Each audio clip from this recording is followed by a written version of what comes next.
One of the most important things that motivated soldiers in World War I was a sense of duty to actually go and fight and do it for their country. Comradeship was the main reason, as they wanted to support friends. It gave them hope and made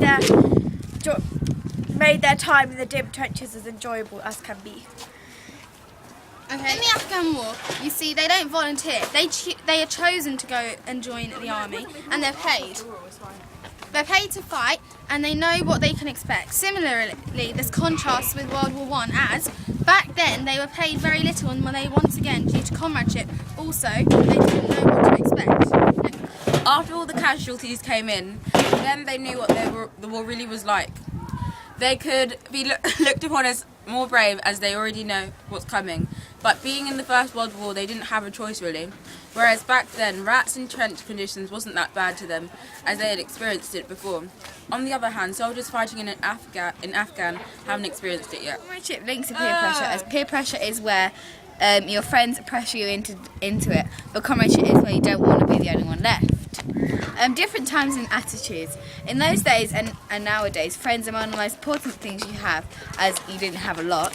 So the hardship wouldn't be as bad, and your friends would be one of the best things that you have. I didn't know what they would expect, and they thought it would end by Christmas, and so they were not concerned about joining up. Some soldiers were patriotic and some were brave and adventurous. If they didn't follow orders, they didn't know what they would expect. They thought it would end by Christmas, so they were not concerned that they joined up. Some soldiers were patriotic and some were brave and adventurous. If they didn't follow orders to continue to fight, they would have been punished. They were afraid of being punished, so they continued fighting. If you don't obey the rules, they punish you.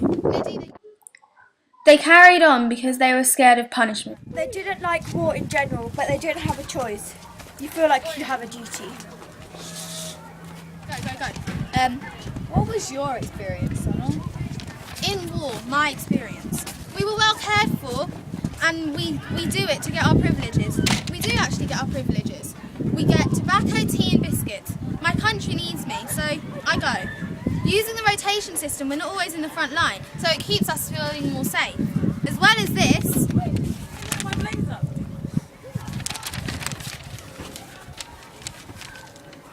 I am well fed and have good medical care, so I feel quite privileged for this, as I don't always have that back home. Uniform is washed and ironed, and you feel lucky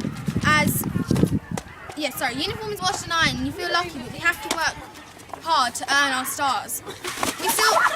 We feel safe in our trenches, as they are protected by barbed wire, so it's not all that bad. Although they're not so nice, we could still survive in them, and that's why you get some soldiers saying that the trenches are absolutely rubbish. Looking back to the Crimean War, which took place in 1851 to 1853. Conditions were not as bad as World War I source internet.